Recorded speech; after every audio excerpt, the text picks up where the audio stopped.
पर सतत निर्माण करते हुए Bharat and the blueprint drawn for India at 100. We envision a prosperous and inclusive India in which the fruits of development will reach all sections and citizens, especially our youth, women, farmers, OBCs, scheduled castes and scheduled tribes. In the 75th year of our independence, the world has recognized the Indian economy as a bright star. Our current year's economic growth is estimated to be at 7%. It is notable that this is the highest among all the major economies.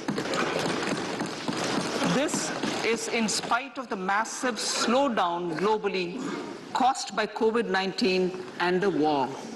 The Indian economy is therefore on the right track, and despite a time of challenges, heading towards a bright future. Today, as Indians stand with their head held high and the world appreciates India's achievements and successes, we are sure that elders who had fought for India's independence will, with joy, bless us in our endeavors going forward as well. Our focus on wide-ranging reforms and sound policies implemented through Sabka Prayas, resulting in Jan Bhagidari and targeted support to those in need, helped us perform well in trying times. India's rising global profile is because of the several accomplishments: unique world-class digital public infrastructure, example, Aadhaar, CoWIN and UPI, COVID vaccination drive in unparalleled scale and speed, proactive role in frontier areas such as achieving the climate-related goals, Mission Life and National Hydrogen Mission. During the COVID-19 pandemic, we ensured that no one goes to bed hungry with a scheme to supply free food grains to over 80 crore persons for 28 months.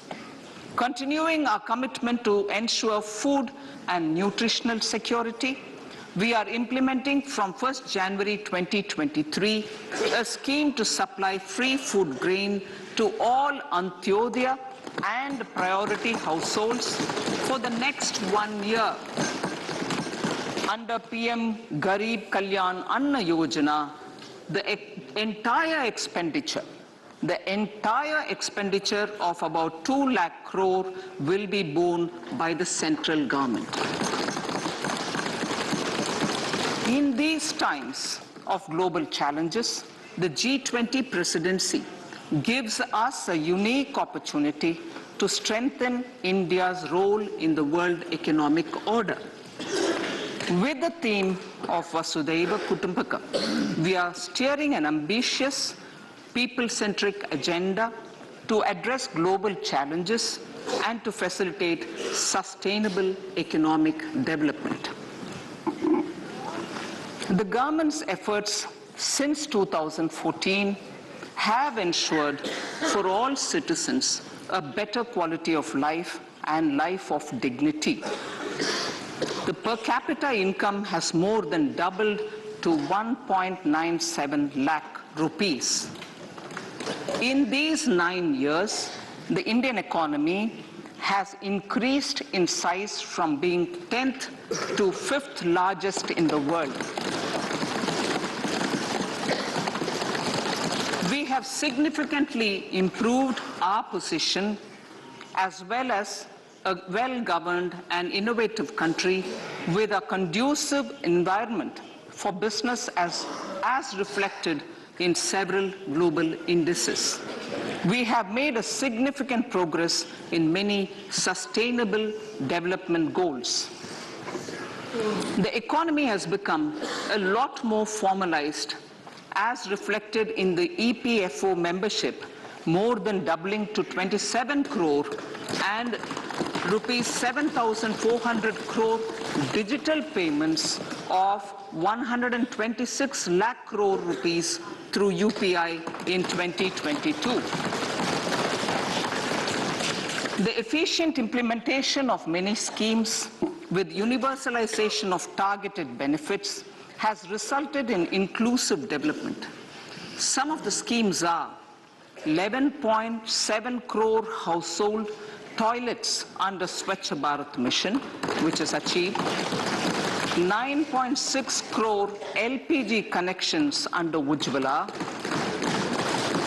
220 crore COVID vaccination of 102 crore persons, 47.8 crore PM Jan Dhan bank accounts, insurance cover for 44.6 crore persons under PM Suraksha Bima and PM Jeevan Jyoti Yojana, and cash transfer of 2.2 lakh crores of rupees to 11.4 crore to over 11.4 crore farmers under PM Kisan Samman Nidhi. Our vision for the Amrit Kal includes technology-driven and knowledge-based economy with strong public finances and a robust financial sector. To achieve this, Jan Bhagidari through Sabka Saath, Sabka Prayas is essential. The economic agenda for achieving this vision focuses on three things. First, facilitating ample opportunities for citizens, especially the youth, to fulfill their aspirations.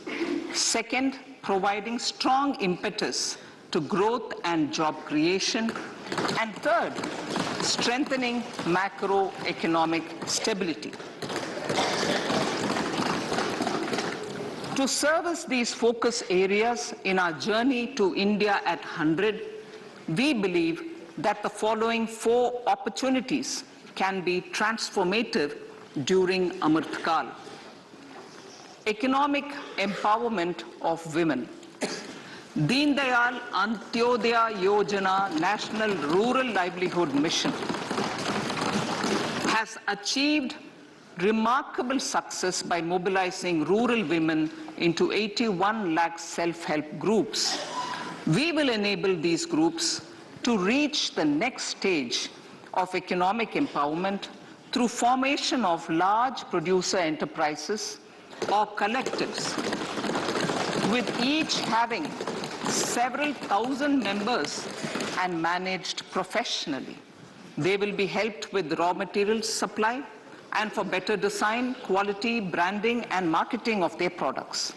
Through supporting these policies, they will be enabled to scale up their operations to serve the large consumer markets, as has been the case with the several startups growing into unicorns.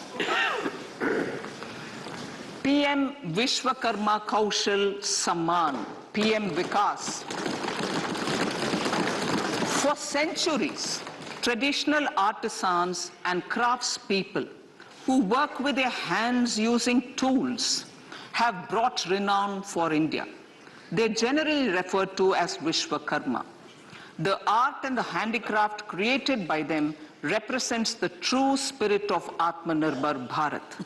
For the first time, a package of assistance for them has been conceptualized. The new scheme will enable them to improve the quality, scale, and reach of their products, integrating them with the MSME value chain. The components of this scheme will include not only financial support, but also access to advanced skill training, knowledge of modern digital techniques, and efficient green technologies, brand promotion, linkage with local and global markets, digital payments, and social security. This will greatly benefit the scheduled castes, scheduled tribes, OBCs, women, and people belonging to the weaker sections. Tourism. The country offers immense attraction for domestic as well as foreign tourists. There is a large potential to be tapped in tourism. The sector holds huge opportunities for jobs and entrepreneurship for youth in particular. Promotion of tourism will be taken up on mission mode with active participation of states, convergence of government programs, and public-private partnerships. Green growth. We are implementing many programs for green fuel, green energy, green farming, green mobility, green buildings, and green equipment, and policies for efficient use of energy across various economic sectors. These green growth efforts help in reducing carbon intensity of the economy and provides for large-scale green job opportunities.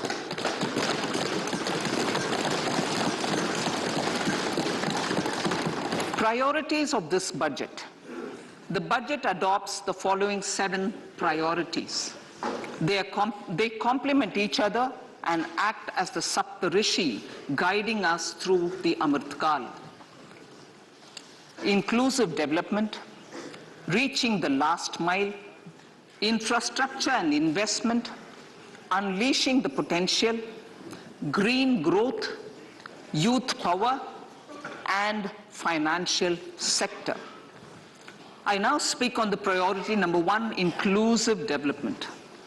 The government's philosophy of Sabka Saath, Sabka Vikas has facilitated inclusive development covering in specific farmers, women, youth, OBCs, scheduled castes, scheduled tribes, Divyangjan, and economically weaker sections, and overall priority for the underprivileged. Vanchiton ko variyata.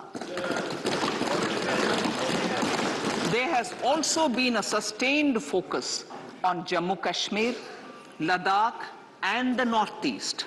This budget builds on those efforts.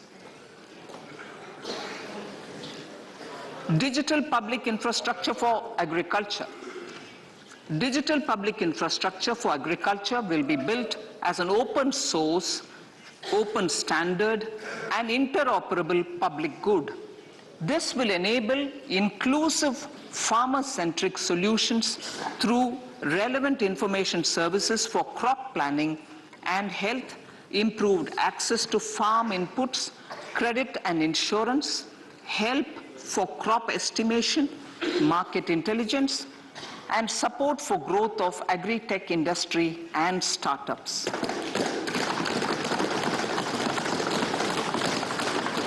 An agriculture accelerator fund. An agriculture accelerator fund will be set up to encourage agri-startups by young entrepreneurs in rural areas. The fund will aim at bringing innovative and affordable solutions for challenges faced by farmers. It will also bring in modern technologies to transform agricultural practices, increase productivity and profitability. To enhance the productivity of extra long staple cotton, we will adopt a cluster-based and value chain approach through public-private partnerships. This will mean collaboration between farmers, state, and industry for input supplies, extension services, and market linkages. We will launch an Atmanirbhar Clean Plant program to boost availability of disease-free, quality planting material for high-value horticultural crops at an outlay of 2,200 crores. Global hub for millets, which are Sri Anna. India is the forefront.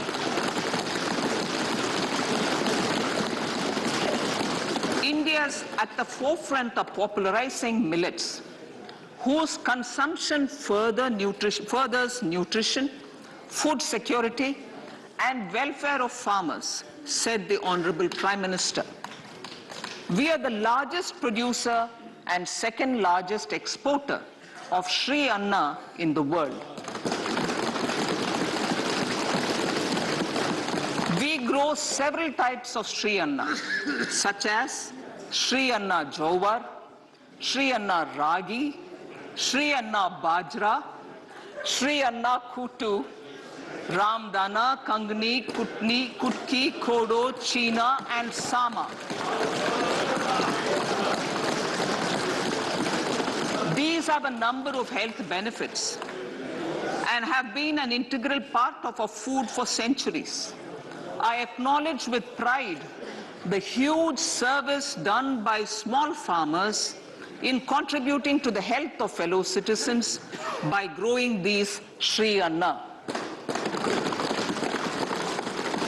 Now, to make India a global hub for Sri Anna, the Indian Institute of Millet Research, ideally Indian Institute of the Sri Anna Research, Hyderabad, will be supported as the center of excellence for sharing best practices, research, and technologies at the international level. The agricultural credit target will be increased to 20 lakh crores with focus on animal husbandry, dairy, and fisheries. We will launch a new sub-scheme of PM Matsya Sampada Yojana, which is an existing scheme, but we'll launch a new sub-scheme with targeted investment of 6,000 crores to further enable activities of fishermen, fish vendors, and micro and small entrepreneurs, improve value chain efficiencies, and expand the market. For farmers, especially small and marginal farmers and other marginalized sections, the government is promoting cooperative-based economic development model.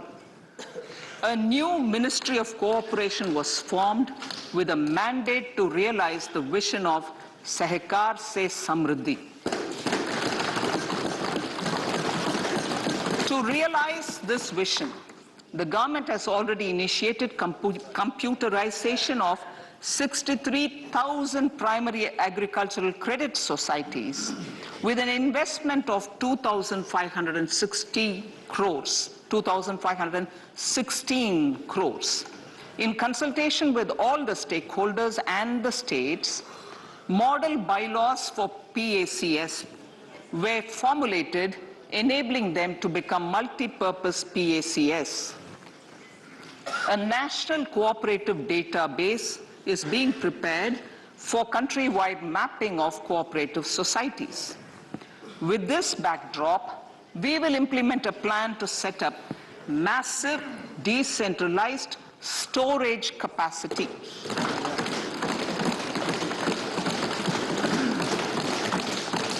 This will help farmers store their produce and realize remunerative prices through sale at appropriate times. The government will also facilitate setting up of a large number of multi-purpose cooperative societies, primary fishery societies, and dairy cooperative societies in uncovered panchayat and villages in the next 5 years.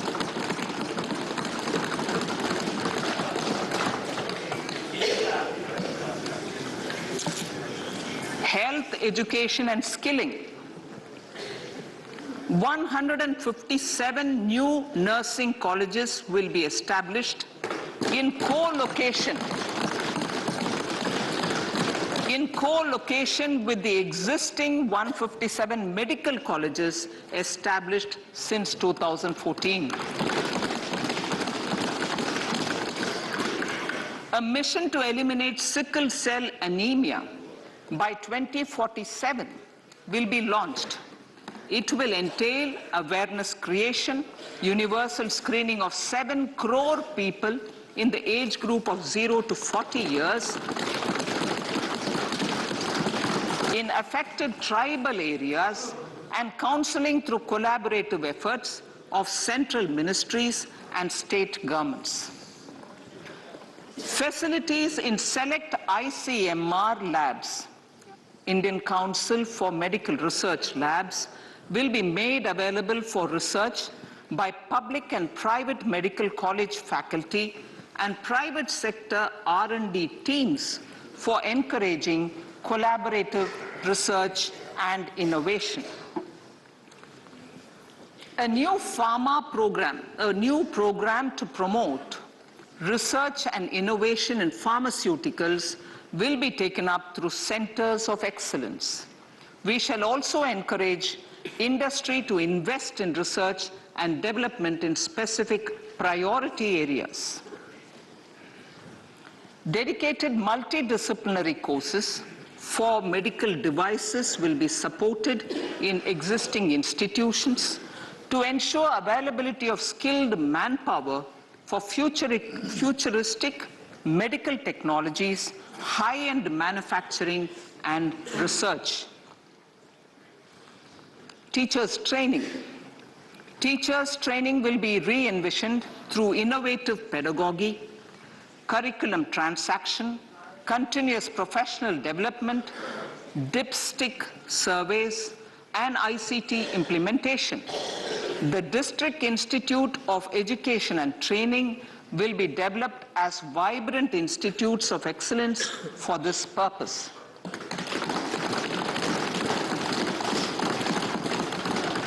National Digital Library for Children and Adolescents. A National Digital Library for Children and Adolescents will be set up for facilitating availability of quality books across geographies, languages, genres, and levels, and device-agnostic accessibility.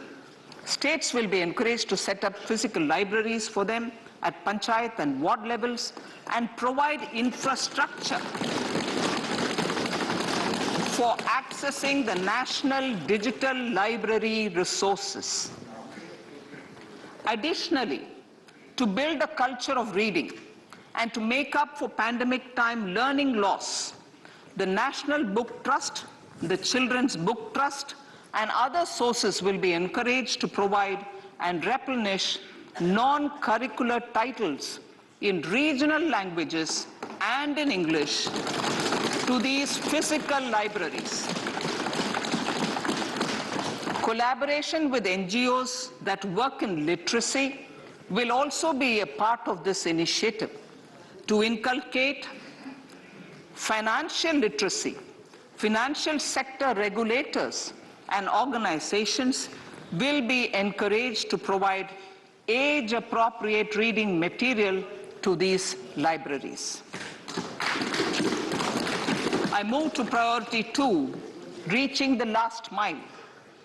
Prime Minister Vajpayee's government had formed the Ministry of Tribal Affairs and the Department of Development of Northeast Region to provide a sharper focus to the objective of reaching the last mile. Our government has formed the Ministries of Ayush, PVTG families, and habitations with basic facilities such as safe housing, clean drinking water and sanitation, improved access to education, health, nutrition, road and telecom connectivity, and sustainable livelihood opportunities. An amount of 15,000 crores will be made available to implement the mission in the next 3 years under the Development Action Plan for the Scheduled Tribes. Ekalavya Model Residential Schools. In the next 3 years, Center will recruit 38,800 teachers and support staff for the 740 Ekalavya Model Residential Schools, which is serving 3.5 lakh tribal students.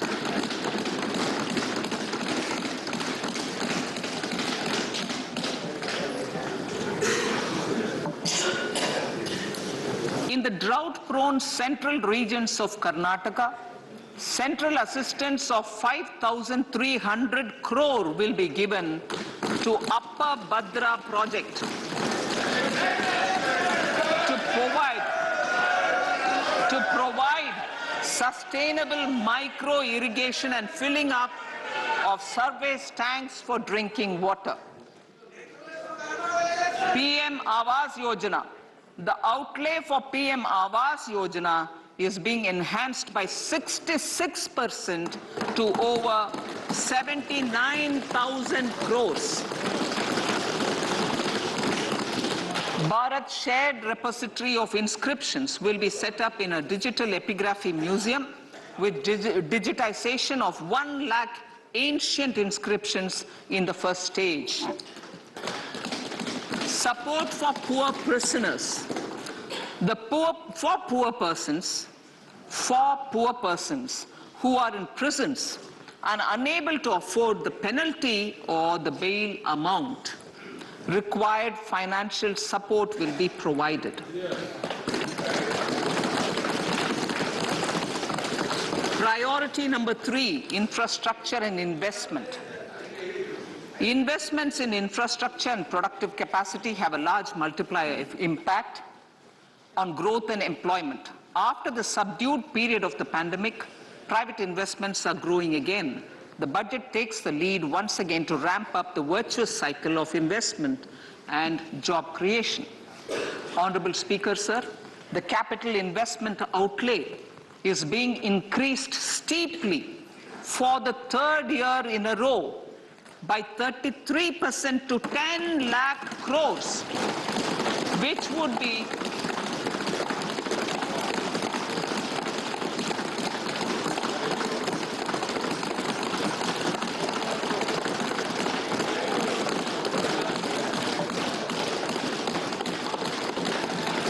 would be 3.3% of GDP. This will almost be 3 times the outlay made in 2019-20.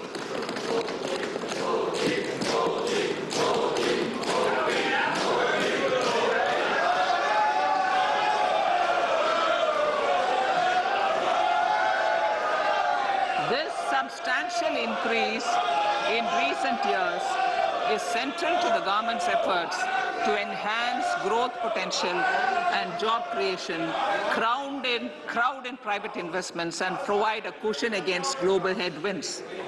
The direct capital investment by the center is complemented by the provision made for creation of capital assets through grants and aids to state. The effective capital expenditure of the center is budgeted at 13.7 lakh crore rupees, which will be 4.5% of GDP. Support to state governments for capital investment. I have decided to continue the 50-year interest-free loan to state governments for 1 more year to spur investment in infrastructure and to incentivize them for complementary policies actions with a significantly enhanced outlay of 1.3 lakh crores. The newly established Infrastructure Finance Secretariat will assist all stakeholders for more private investment in infrastructure, including railways, roads, urban infrastructure, and power, which are predominantly depend on public resources. The harmonized master list of infrastructure will be reviewed by an expert committee for recommending the classification and financing framework suitable for Amrit Kal. A capital outlay, I'm talking about railways now, sir, Honorable Speaker, railways. A capital outlay of 2.40 lakh crores has been provided for the railways. This is the highest ever outlay this highest ever outlay is about 9 times the outlay made in 2013-14. 100 critical transport infrastructure projects for last and first mile connectivity for ports, coal, steel, fertilizer, and food grain sectors have been identified. They will be taken up on priority with investment of 75,000 crores, including 15,000 crore from private sources. 50 additional airports, heliports, water aerodromes, and advanced landing grounds will be revived for improving regional air connectivity.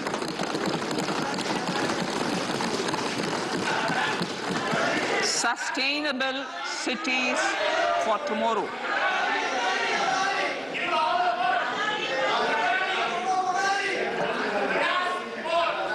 States and cities will be encouraged to undertake urban planning reforms and actions to transform our cities into sustainable cities of tomorrow. This means efficient use of land resources, adequate resources for urban infrastructure, transit-oriented development, enhanced availability and affordability of urban land and opportunities for all.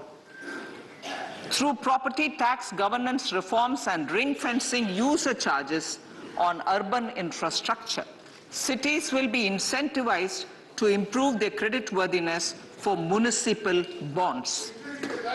Like the RIDF, an Urban Infrastructure Development Fund will be established through use of priority sector lending shortfall. This will be managed by the National Housing Bank and will be used by public agencies to create urban infrastructure in Tier 2 and Tier 3 cities.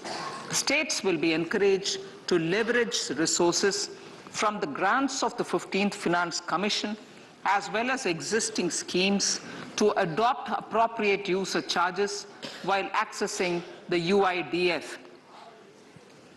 We expect to make available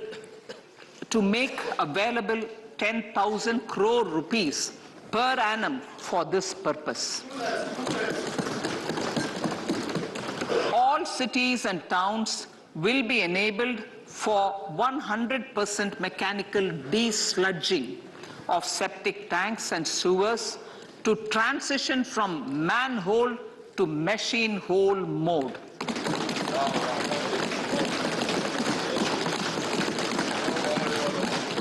Enhanced focus will be provided for scientific management of dry and wet waste. Honorable Speaker, sir, our Prime Minister had said, good governance is the key to a nation's progress.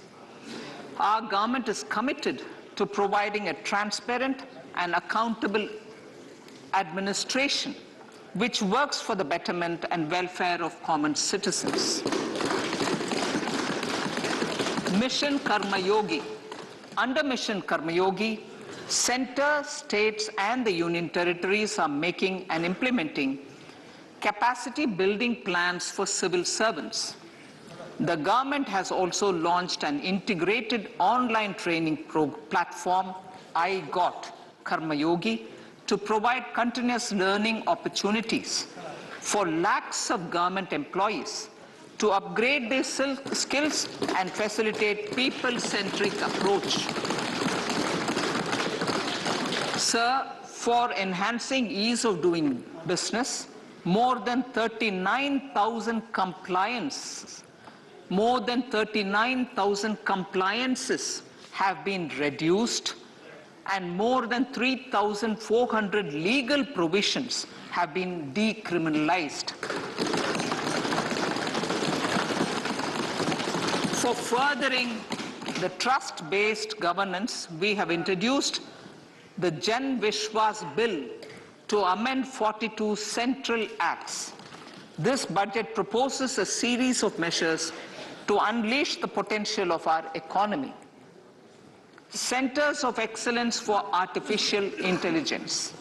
For realizing the vision of Make AI in India and Make AI Work for India, 3 centers of excellence for artificial intelligence will be set up in top educational institutions.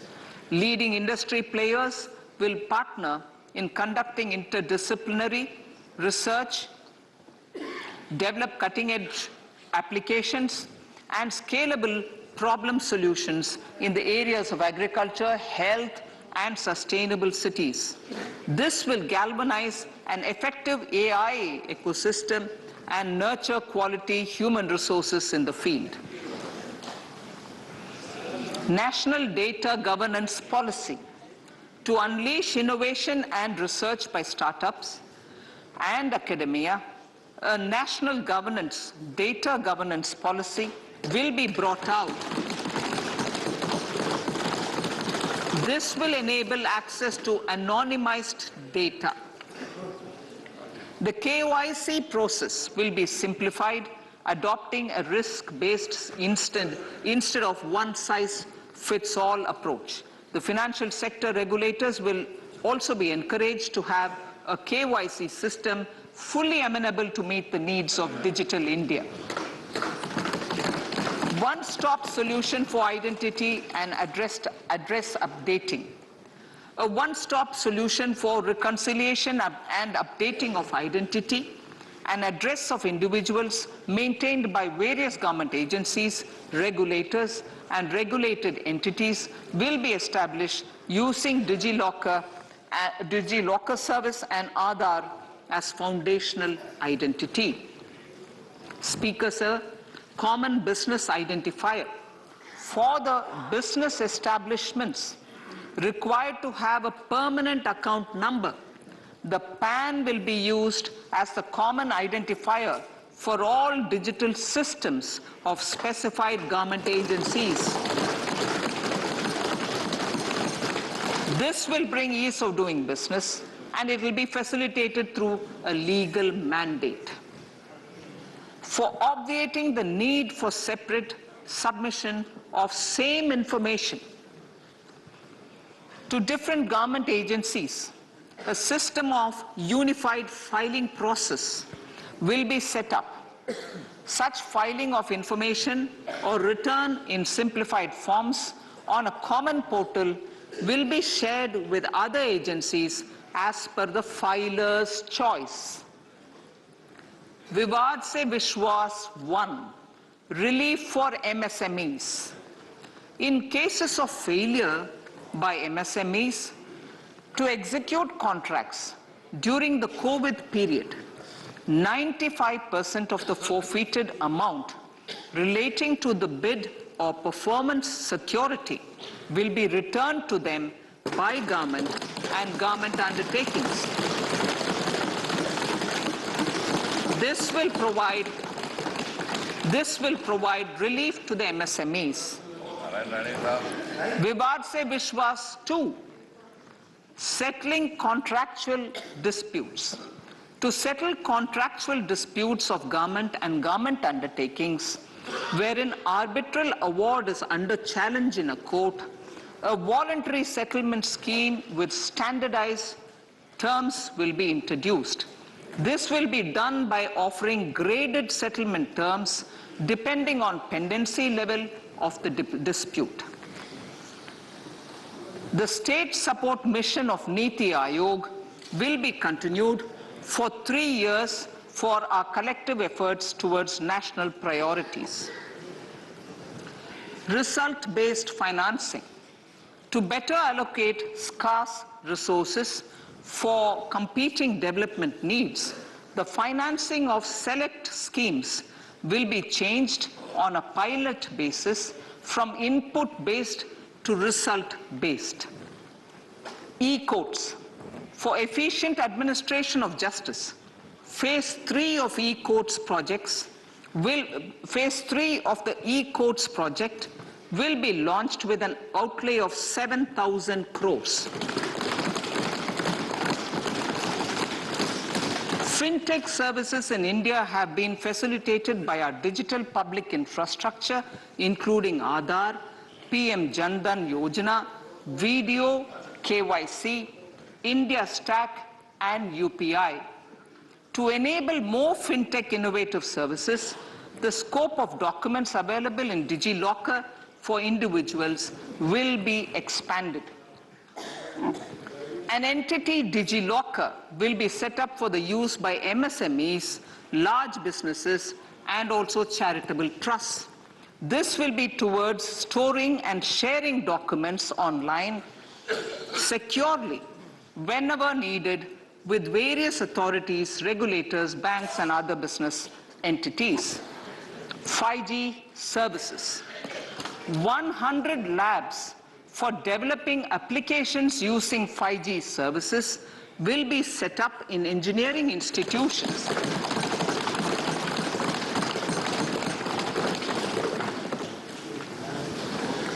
To realize a new range of opportunities, business models, and employment potential.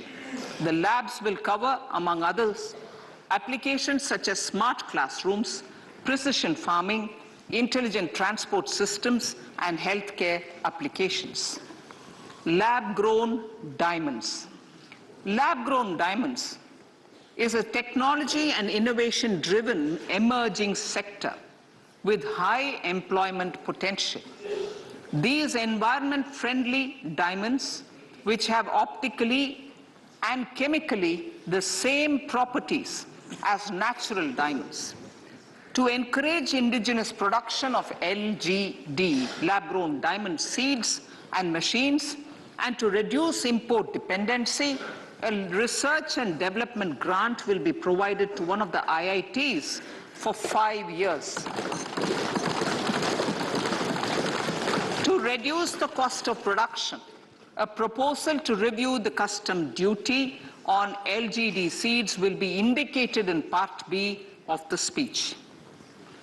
I come to the fifth priority, Honorable Speaker, sir, green growth. Honorable Prime Minister has given a vision for life or lifestyle for environment to spur a movement of environmentally conscious lifestyle. India is moving forward firmly for the Panchamrit, the net zero carbon emission by 2070 to usher in green industrial and economic transition. This budget builds on our focus on green growth. The recently launched National Green Hydrogen Mission, with an outlay of 19,700 crores, will facilitate transition of the economy to low carbon intensity, reduce dependence on fossil fuel imports, and make the country assume technology and market leadership in this sunrise sector. Our target is to reach an annual production of 5 MMT by 2030. Energy transition. This budget provides for 35,000 crores for priority capital investment towards energy transition and net zero objectives and energy security by Ministry of Petroleum and Natural Gas. To steer the economy on sustainable development path, battery energy storage systems with capacity of 4,000 MWh will be supported with viability gap funding. A detailed framework for pumped storage projects will also be formulated. Renewable energy evacuation. The interstate transmission system for evacuation and grid integration of 13 gigawatt renewable energy from Ladakh will be constructed with investment of 20,700 crores, including central support of 8,300 crores. Green credit program. For encouraging behavioral change, a green credit program will be notified under the Environment Protection Act. This will incentivize environmentally sustainable and responsive actions by companies, individuals, and local bodies, and help mobilize additional resources for such activities. PM Program for Restoration, Awareness, Nourishment, and Amelioration of Mother Earth, PM Pranam, will be launched to incentivize states and union territories to promote alternative fertilizers and balanced use of chemical fertilizers. Go Bardhan Scheme. 500 new waste to wealth plants under Go Bardhan, galvanizing organic bio-agro resources done. Go Bardhan scheme will be established for promoting circular economy.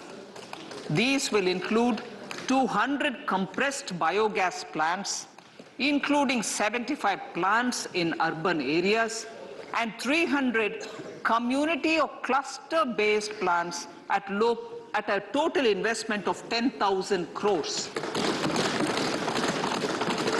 I will refer to this in Part B also. In due course, a 5% CBG mandate will be introduced for all organizations marketing natural and biogas. For collection of biomass and distribution of biomanure, appropriate fiscal support will also be provided. Bharatiya Prakritik Kheti Bio Input Resource Centers. Over the next 3 years, we will facilitate 1 crore farmers to adopt natural farming. For this, Honorable Speaker, 10,000 bio input resource centers will be set up, creating a national level distributed micro-fertilizer and pesticide manufacturing network. Mishti.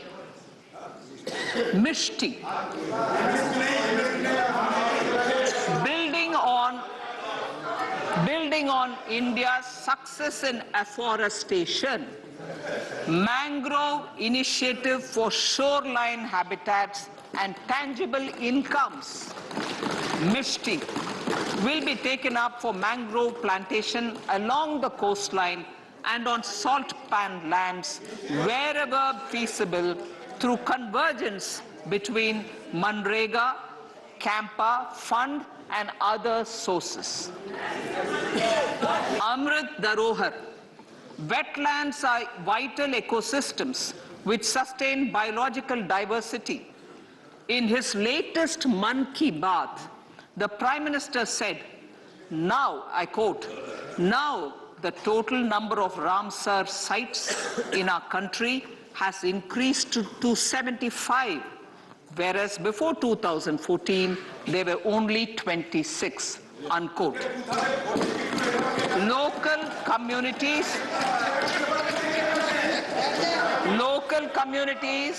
have always been at the forefront of conservation efforts. The government will promote their unique conservation values through Amrit Dharohar, a scheme that will be implemented over the next 3 years to encourage optimal use of wetlands and enhance biodiversity, carbon stock, ecotourism opportunities, and income generation for local communities. Coastal shipping. Coastal shipping will be promoted as the energy efficient and lower cost mode of transport, both for passengers and freight, through PPP mode with viability gap funding. Vehicle replacement. Vehicle replacement is an important continuing policy, replacing the old political,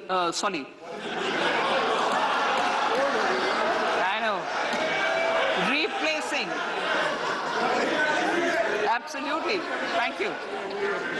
Replacing old polluting vehicles. May be applicable, right? Replacing old polluting vehicles is an important part of greening our economy. In furtherance of the vehicle scrapping policy mentioned in Budget 21-22, I have allocated adequate funds to scrap old vehicles of the central government.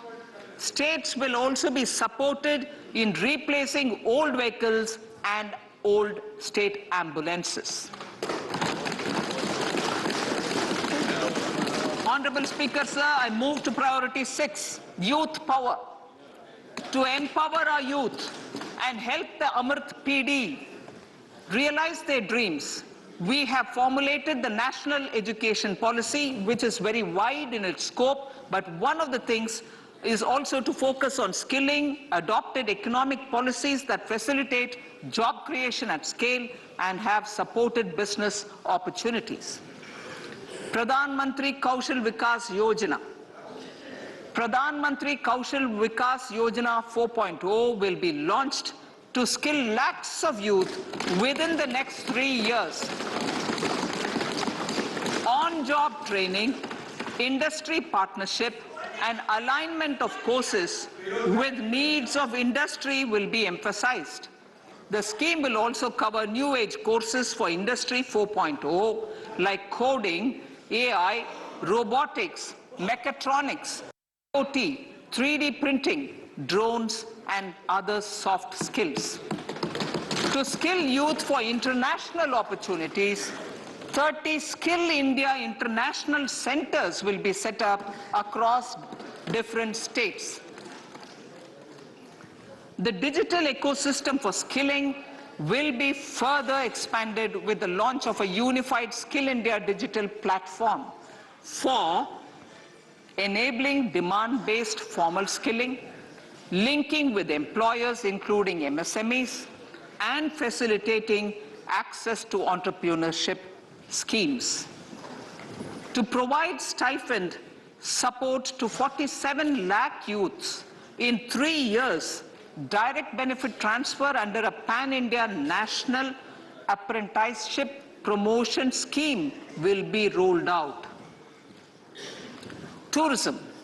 Honorable Speaker, sir, with an integrated and innovative approach, at least 50 destinations will be selected through challenge mode. In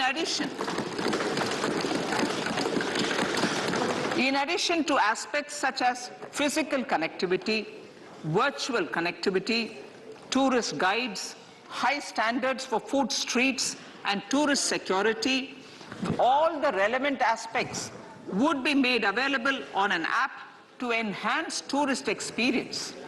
Every destination would be developed as a complete package. The focus of development of tourism would be on domestic as well as foreign tourists.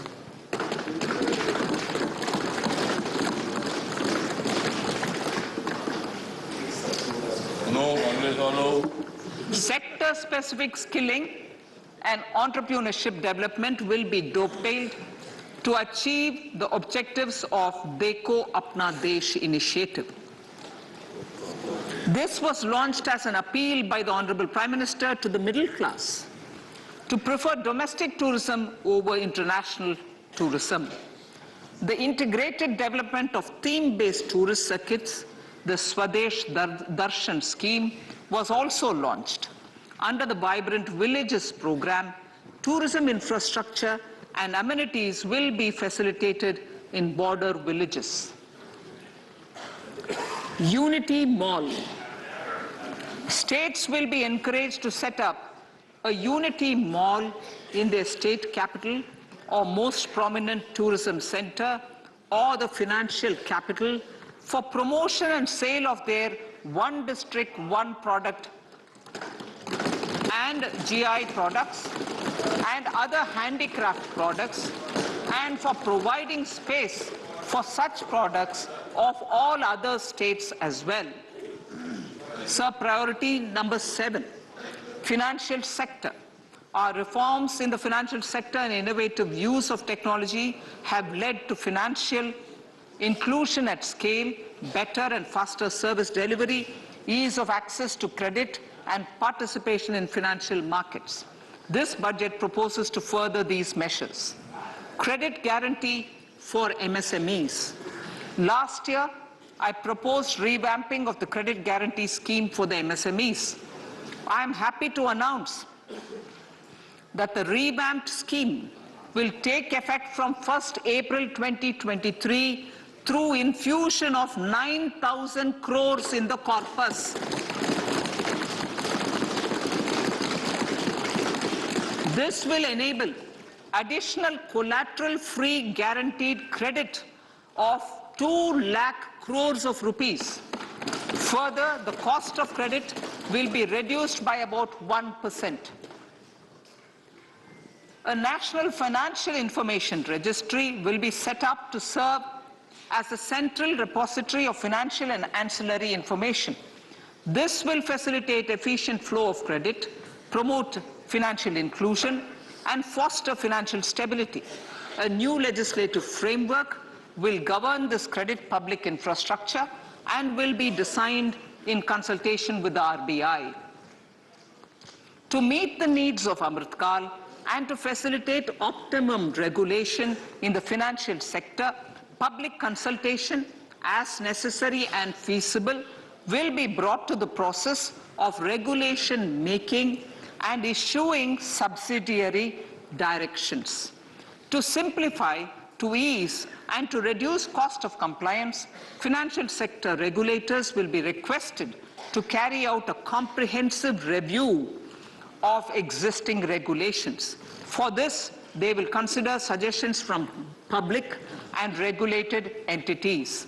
Time limits to decide the application under various regulations will also be laid down. Honorable Speaker, sir, to enhance business activities in GIFT IFSC, the following measures will be taken. Delegating powers under the SEZ Act to the IFSCA to avoid dual regulation.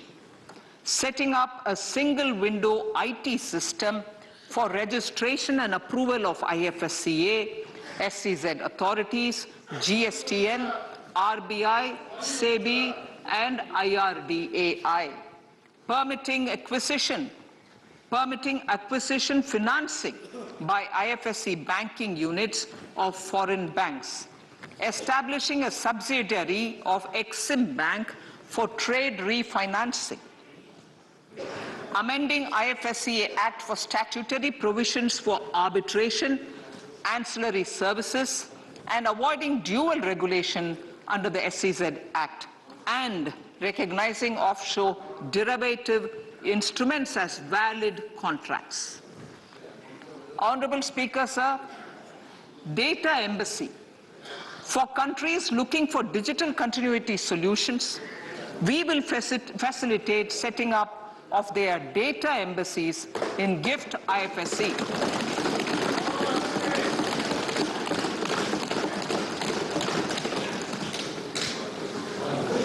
Improving governance and investor protection in banking sector. To improve bank governance and enhance investors' protection, certain amendments to the Banking Regulation Act, the Bank Companies Act, and the Reserve Bank of India Act are being proposed. Capacity building in securities market. Honorable Speaker, sir, to build capacity of functionaries and professionals in the securities market, SEBI will be empowered to develop, regulate, maintain, and enforce norms and standards for education in the National Institute of Securities Markets and to recognize award of degrees, diplomas, and certificates. A central processing center will be set up for faster response to companies through centralized handling of various forms filed with field officers under the Companies Act.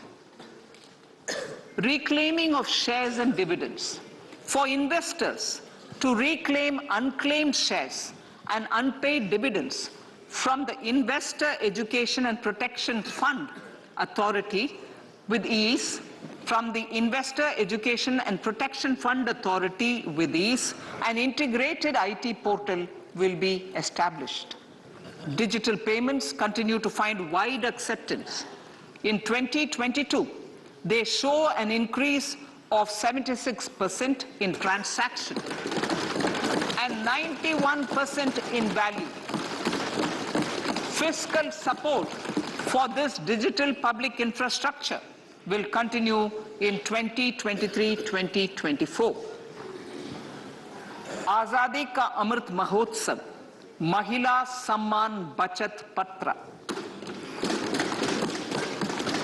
For commemorating Azadi Ka Amrit Mahotsav, a one-time new small savings scheme, Mahila Samman Savings Patra or Savings Certificate, Mahila Samman Savings Certificate will be made available for a 2-year period up to March 2025. This will offer deposit facility up to 2 lakh in the name of a woman or girls for a tenure of 2 years at fixed interest rate of 7.5% with partial withdrawal option. Senior citizens. The maximum deposit limit for senior citizens savings scheme will be enhanced from 15 lakh to 30 lakhs of rupees.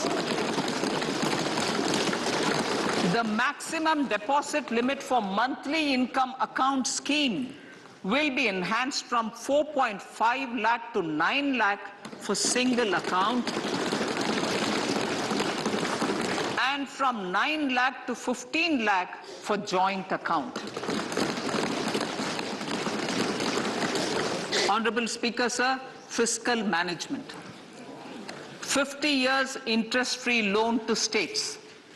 The entire 50-year loan to states has to be spent on capital expenditure within 2023-24.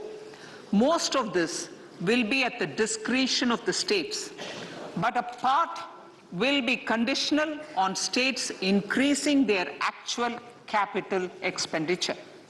Parts of the outlay will also be linked to or allocated for the following purposes: scrapping old government vehicles, urban planning reforms and actions, financing reforms in urban local bodies to make them credit-worthy for municipal bonds, housing for police personnel above or as part of the police station, constructing unity malls, children and adolescent libraries and digital infrastructure, and state share of capital expenditure of central schemes. Honorable Speaker, sir, fiscal deficit of states. States will be allowed a fiscal deficit of 3.5% of GSDP, of which 0.5% will be tied to power sector reforms. Revised estimates 2022 to 2023. The revised estimate, Honorable Speaker, sir, of the total receipts other than borrowing is 24.3 lakh crores, of which the net tax receipts are 20.9 lakh crores.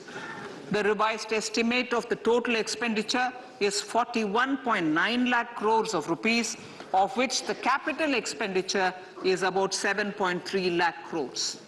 The revised estimate of the fiscal deficit is 6.4% of GDP, adhering to the budget estimate. So budget estimates of 2023-24. Coming to 2023-24, the total receipts other than borrowings and the total expenditure are estimated at 27.2 lakh crores and 45 lakh crores respectively. The net tax receipts are estimated at 23.3 lakh crores. The fiscal deficit is estimated to be 5.9% of the GDP.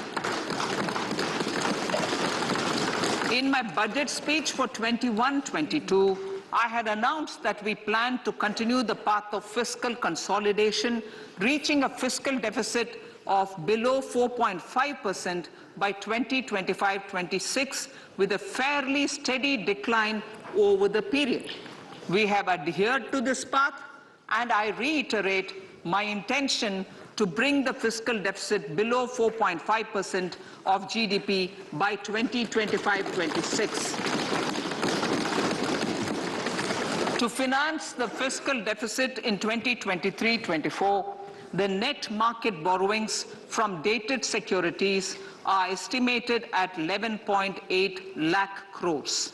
The balance financing is expected to come from small savings and other sources. The gross market borrowings are estimated at 15.43 lakh crores of rupees. Honorable Speaker, sir, I now move to Part B.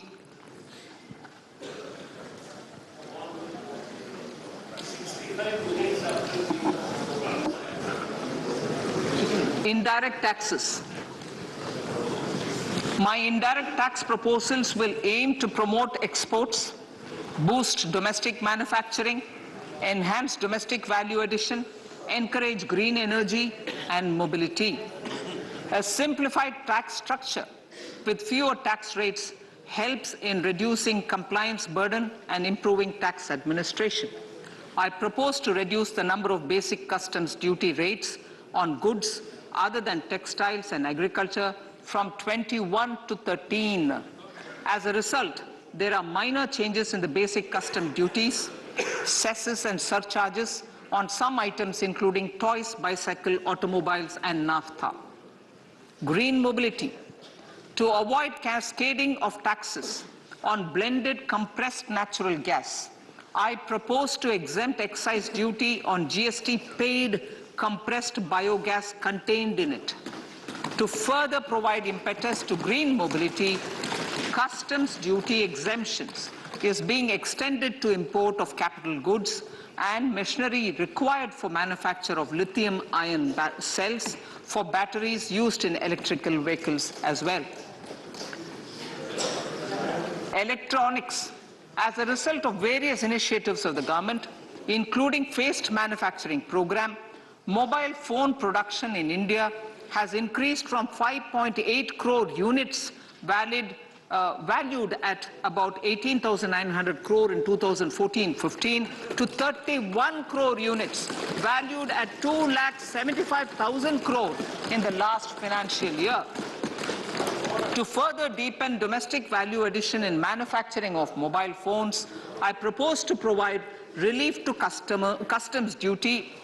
I propose to provide relief in customs duty on import of certain parts and inputs like camera lens and continue the concessional duty on lithium-ion cells for batteries for another year. Similarly, to promote value addition in manufacture of televisions, I propose to reduce the basic customs duty on parts of open cells of TV panels to 2.5%. Electrical. To rectify inversion of duty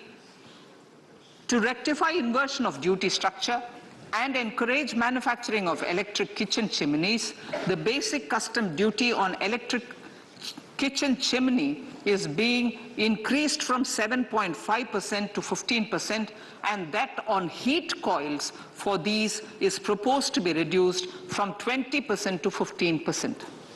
Chemicals and petrochemicals.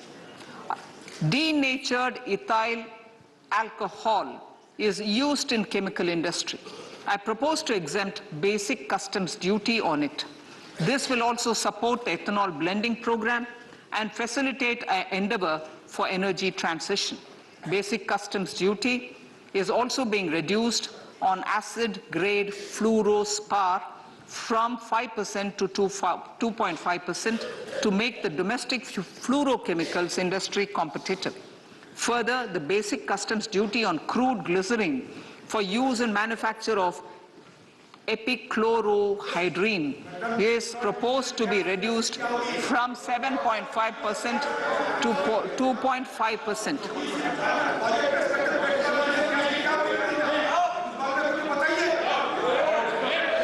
Marine products. In the last financial year, marine products recorded the highest export growth, benefiting farmers in the coastal states of the country. To further enhance the export competitiveness of marine products, particularly shrimps, duty is being reduced on key inputs for domestic manufacture of shrimp feed. India is a global leader, as I said in Part A, in cutting and polishing of natural diamonds, contributing about 3/4 of the global turnover by value. With the depletion of deposits of natural diamonds, the industry is moving towards lab-grown diamonds, and it holds huge promise. To seize this opportunity, I propose to reduce the basic customs duty on seeds used in their manufacture. Custom duties on door or dore and bars of gold and platinum were increased earlier this fiscal. I propose to increase the duties on articles made therefrom to enhance the duty differential. I also propose to increase the import duty on silver doors, bars and articles to align them with that on gold and platinum. To facilitate availability of raw materials For the steel sector, exemptions from basic custom duty on raw materials for manufacture of CRGO steel, ferrous scrap, and nickel cathode is being continued. Similarly, the concessional BCD of 2.5% on copper scrap is also being continued to ensure the availability of raw materials for secondary copper producers who are mainly in the MSME sectors. Compounded rubber. The basic custom duty rate on compounded rubber is being increased from 10% to 25% or 30 kg, whichever is lower, at par with that of natural rubber other than latex, to curb circumvention of duty. Cigarettes. National calamity contingent duty on specified cigarettes was last revised 3 years ago. This is proposed to be revised upwards by about 16%. Direct taxes. I now come to my direct tax proposals. Honorable Speaker, these proposals aim to maintain continuity and stability of taxation, further simplify and rationalize various provisions to reduce the compliance burden, promote the entrepreneurial spirit, and provide tax relief to citizens. It has been constant endeavor of the Income Tax Department to improve taxpayers' services by making compliance easy and smooth. Our taxpayers portal received a maximum of 72 lakh returns in a day, processed more than 6.5 crore returns this year. Average processing period reduced from 93 days in financial year 13-14 to 16 days only now. And 45% of the returns were processed within 24 hours. We intend to further improve this, roll out the next generation common IT return form for taxpayer convenience, and also plan to strengthen the grievance redressal mechanism. MSMEs and professionals. MSMEs are growth engines of our economy. Micro enterprises with turnover up to 2 crore of rupees and certain professionals with turnover of up to 50 lakh rupees can avail the benefit of presumptive taxation. I propose to provide enhanced limits of 3 crore and 75 lakh respectively to the taxpayers whose cash receipts are no more than 5%. Whose cash receipts are no more than 5%.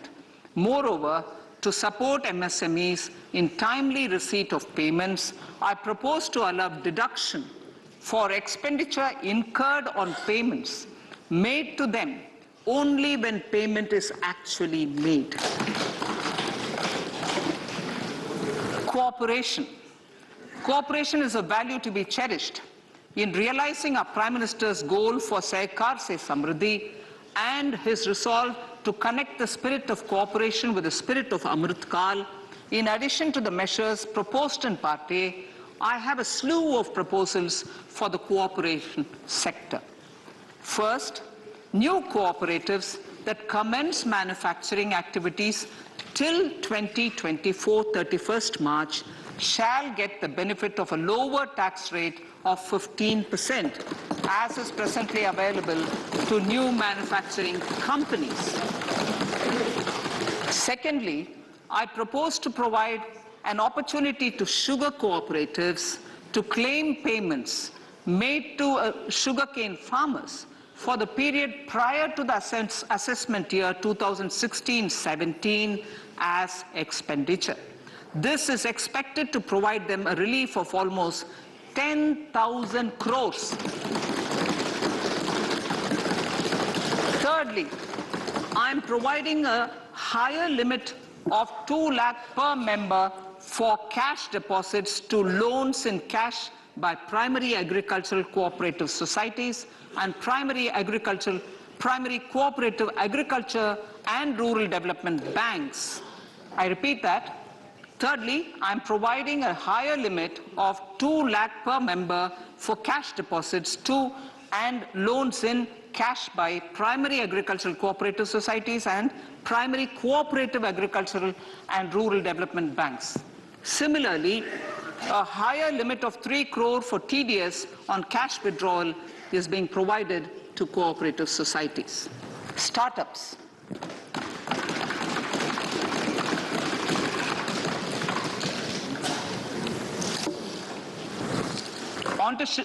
Entrepreneurship is vital for a country's economic development.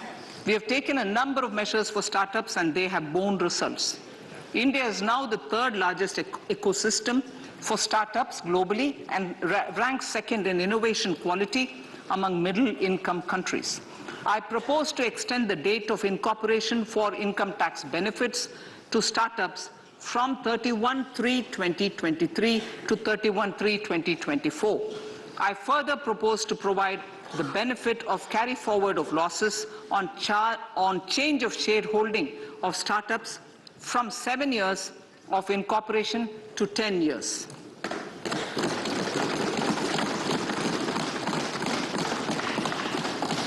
To reduce the pendency of appeals at commissioner level, I propose to deploy about 100 joint commissioners for disposal of small appeals.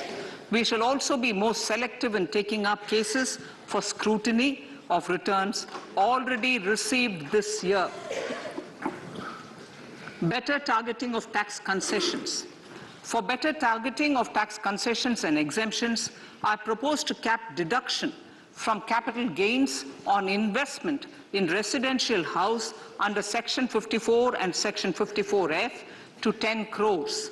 Another proposal with similar intent is to limit income tax exemption from proceeds of insurance policies with very high value.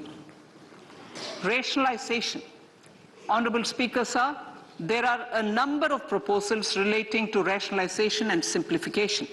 Income of authorities, boards, and commissions set up by statutes of union or state for the purpose of housing, development of cities, towns, and villages, and regulating and developing an activity or matter is proposed to be exempted from income tax. Other major measures in this direction are removing the minimum threshold of 10,000 for TDS and clarifying taxability relating to online gaming. Not treating conversion of gold into electronic gold receipts and vice versa as capital gains. Reducing the TDS rate from 30% to 20% on taxable portion of EPF withdrawals in non-PAN cases and taxation on income for market-linked debentures. Other major proposals in the finance bill relate to the following: extension of period of tax benefits to funds relocating to IFSC, GIFT City till 31/3/2025, decriminalization under Section 276A of the Income Tax Act, allowing carry forward of losses on strategic disinvestment, including that of IDBI Bank, and providing EEE status to Agnivir Fund. Personal income tax.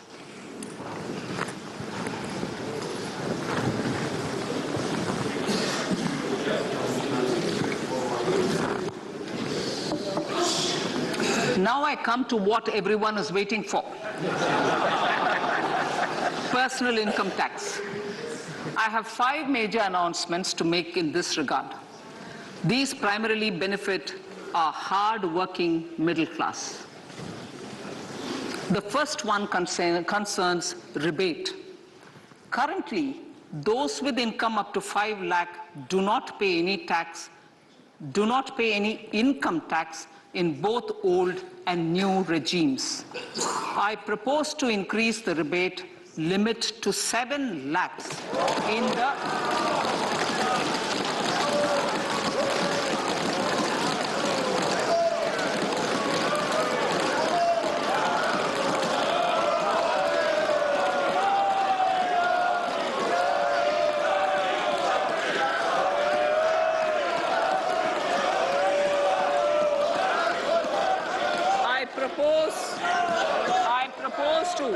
I propose to increase the rebate limit to 7 lakh in the new tax regime. Thus, persons in the new tax regime with income up to 7 lakhs will not have to pay any tax at all. The second proposal relates to middle-class individuals. I had introduced in the year 2020 the new personal income tax regime with 6 income slabs starting from 2.5 lakh. I propose to change the tax structure in this regime by reducing the number of slabs to 5 and increasing the tax exemption limit to 3 lakhs. The new tax rates are 0 to 3 lakh, nil. 3 to 6 lakhs, 5%. 6 to 9 lakhs, 10%. 9 to 12 lakh, 15%. 12 to 15 lakhs, 20%. And above 15 lakhs, 30%. This will provide major relief to all taxpayers in the new regime. An individual with an annual income of 9 lakhs will be required to pay only 45,000 rupees. This is only 5% of his or her income. It is a reduction of 25% on what he or she is required to pay now. That is 60,000. So in the place of 60,000, it is now only 45,000. Similarly, an individual with an income of 15 lakh rupees would be required to pay only 1.5 lakh or 10% of his income or her income, a reduction of 20% from the existing liability of 1,87,500 rupees. My third proposal is for the salaried class and the pensioners, including family pensioners, for whom I propose to extend the benefit of standard deduction to the new tax regime. Each salaried person with an income of 15.5 lakh rupees or more will thus stand to benefit by 52,500 rupees. My fourth announcement in personal income tax is regarding the highest tax rate, which in our country is 42.74%. This is among the highest in the world. I propose to reduce the highest surcharge. I propose to reduce the highest surcharge rate from 37% to 25% in the new tax regime.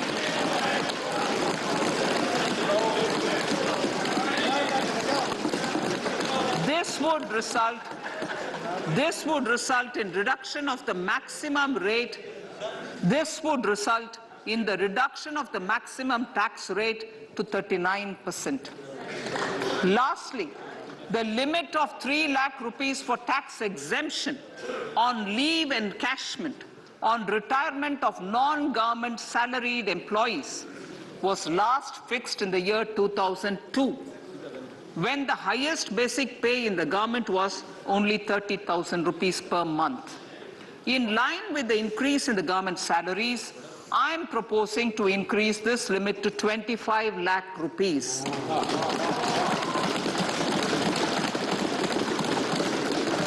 We are also making the new income tax regime as the default tax regime. However, citizens will continue to have the option to avail the benefit of the old tax regime. Apart from these, I am also making some other changes as given in the annexure. As a result of these proposals, revenue of about 38,000 crore to 37,000 crore in direct taxes and rupees 1,000 crore in indirect taxes will be foregone, while revenue of about 3,000 crore will be additionally mobilized. Thus, the total revenue foregone is about 35,000 crores annually. Honorable Speaker, sir, with these words, I commend the budget to this august House.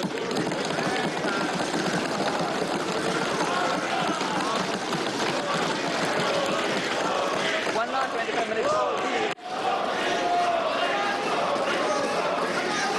Number 1 माननीय item number 2 Shrimati Nirmala Sitharaman ji. Sir, with your permission, I lay on the table of the following statements. Under Section 3(1) of the Fiscal Responsibility Budget Management Act 2003, 1. Medium-term fiscal policy cum fiscal policy strategy statement and macroeconomic framework statement. माननीय सदस्यगण, जैसा कि आपको समाचार भाग 2 के माध्यम से पहले ही सूचित किया जा चुका है कि माननीय वित्त मंत्री जी के बजट भाषण की प्रतियां हार्ड कॉपी के रूप में उपलब्ध कराई गई है। आप बजट भाषण की अपनी अपनी प्रति प्रकाशन पलक से ले लें। आपको ये भी सूचित किया जाता है कि माननीय मंत्री द्वारा बजट प्रस्तुत किए जाने के पश्चात उसकी प्रतियां आपको मेंबर्स पोर्टल के माध्यम से उपलब्ध करा दी जाएगी। आइटम नंबर 3 माननीय मंत्री जी, वित्त मंत्री जी। Sir, with your permission, I rise to move for leave to introduce the Finance Bill 2023. प्रश्न ये कि विधेयक को पुनर्स्थापित करने की अनुमति प्रदान की जाए। जो सदस्य इसके पक्ष में हाँ गए, जो सदस्य विरोध में ना गए, मेरे विचार में निर्णय हाँ वालों के पक्ष में माननीय मंत्री जी विधेयक को पुनर्स्थापित करें। Sir, I introduce the bill.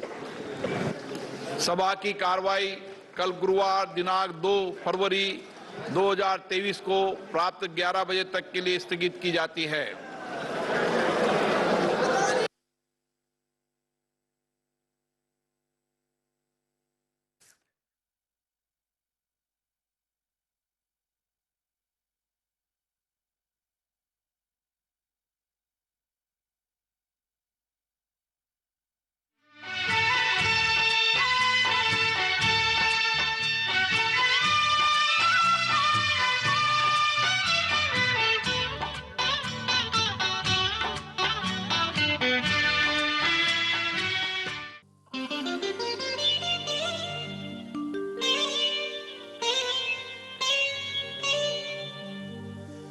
மயக்கமென்ன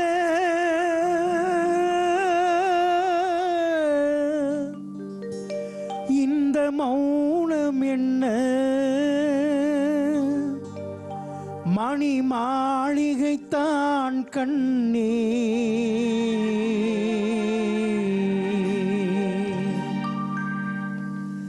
மயக்கம் என்ன இந்த மௌனம் என்ன மணி மாளிகைத்தான் கண்ணே